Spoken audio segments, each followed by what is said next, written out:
Fibre जो है वो पेट का सबसे अच्छा दोस्त कहा जाता है।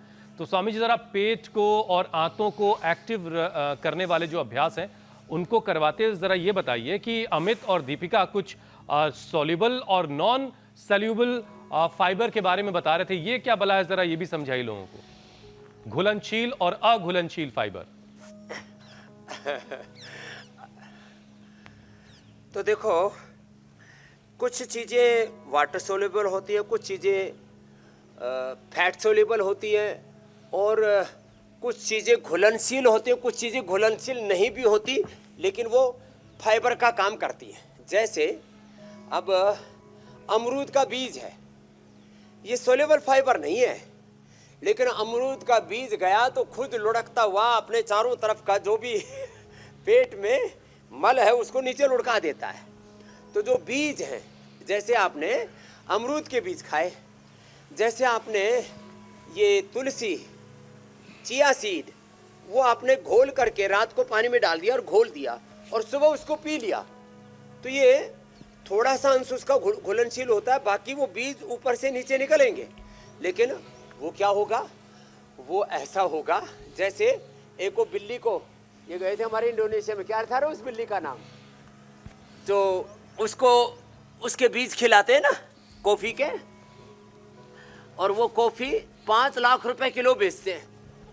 तो वो बीज जो है वो उस बिल्ली के पोटी में निकल जाते हैं और उसको निकाल करके और फिर उसकी कॉफ़ी बना लेते हैं। ऐसे हमारे महात्मा पहले जो खिलाया करते थे गायों को, और गाय को जो खिला करके उसके गोबर में से उसको धो करके और फिर सुखा करके खा लिया करते थे। हाँ, लुआक जो भी है। तो खैर, तो ऐसे कुछ बीज हैं जो घुलते नहीं है, जैसे मैंने वेजल सीड का बताया, जैसे मैंने का बीज भी ऐसे ही जो है अपने मंजिल तक पहुंच जाता है। हाँ, वो भी बड़ा अच्छा है। और भिंडी तो कब्ज के लिए, उसको भिंडी के बीज को लेकिन ऐसा है बहुत ज़्यादा चबाएं तो चबाया भी जाता है, लेकिन वो साबुत भी रह जाता है, तो वो पेट साफ करने का बढ़िया काम करता है। वैसे मैं बताता हूँ, मैं भिंडी खाता नहीं था, अभी भी भिंडी और बैंगन जो है उससे जो है हमारी प्रीति नहीं हुई है, वैसे बैर है नहीं हमारा किसी से। तो एक बार किसी ने मेरे को बताया कि भाई भिंडी चबा चबा करके खाओ, पेट बढ़िया साफ करता है। वही साफ, बढ़िया पेट साफ हो जाता है भिंडी चबा चबा करके खाने से।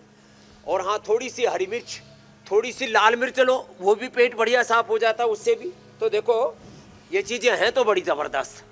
और जितने भी फल हैं, और जैसे आपने मिलेट्स, और जो है चबा चबा करके खाना चाहिए धीरे धीरे। जो जल्दी खाते हैं ना, जल्दी खाने से तो देखो गैस बनेगी, कब्ज होगी, पेट में गुड़गुड़ होगा, इरिटेबल बाउल सिंड्रोम, बड़ा सा नाम बोलते हैं फिर लोग, फिर कोलाइटिस, फिर कॉन्स्टिपेशन, फिर पाइल्स फिशर फिस्टुला, फिर जो है एब्डोमेन के अंदर बहुत तरह की प्रॉब्लम्स, फिर गैस फायर होती है नीचे से, ये सब बहुत मामला गड़बड़ रहता है। तो मंडूकासन और योगा मुद्रासन, ये 2 आसन बड़े अच्छे हैं, इनको लंबा करना चाहिए।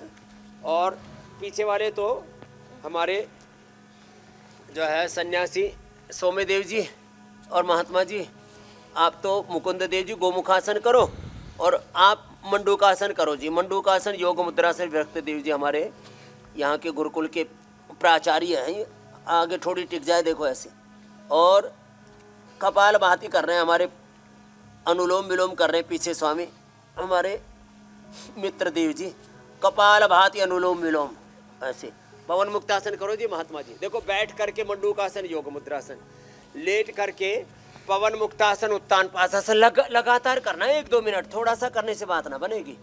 हमारे दानी जी भी बैठे बैठे कपाल भाती अनुलोम विलोम कर रहे हैं। हमने कहा आप जो है थोड़ा सा वजन बढ़ाते, थोड़ा अश्वगंधा शतावर खिलाएंगे, और जो है ये मंडूकासन योग मुद्रासन थोड़ा लंबा करवा देते हैं, बड़ा ज़बरदस्त है। मंडूकासन, योग मुद्रासन, अर्धमत्स्येंद्रासन, वक्रासन, गोमुखासन बैठ के पाचन के लिए अप्रतिम है। खाली पेट लिवोग्रिड खाने के बाद, लिवामृत या खाने के बाद कुमारियासव सामान्य रूप से पाचन के लिए, द्राक्षासव बड़ी अच्छी, भूख भी लगेगी, नींद भी बड़ी अच्छी आएगी। और लोहासव खून की कमी के लिए, अभयारिष्ट जिनको कब्ज है, कुर्जारिष्ट जिनको कोलाइटिस है, और सामान्य रूप से तो हम जामुन का विनेगर डायबिटीज वालों को, एप्पल का या चुकंदर का विनेगर स्वस्थ व्यक्ति को, और नहीं तो छाछ में लवण भास्कर हिंगास्टिक मिला करके खिला देते। और अचार में हम 2 अचारों को सबसे अधिक प्रश्रय देते जो पूरे देश में मिल जाते हैं, एक तो नींबू का अचार और एक आंवले का अचार। पूरे देश में लोग अब बनाने लग गए, हमने लोगों को बता दिया। राजस्थान में तो कैर सांगरी बोलते हैं ना, टीट का कैर का अचार, ओहो वो पेट के लिए बड़ा अच्छा होता है।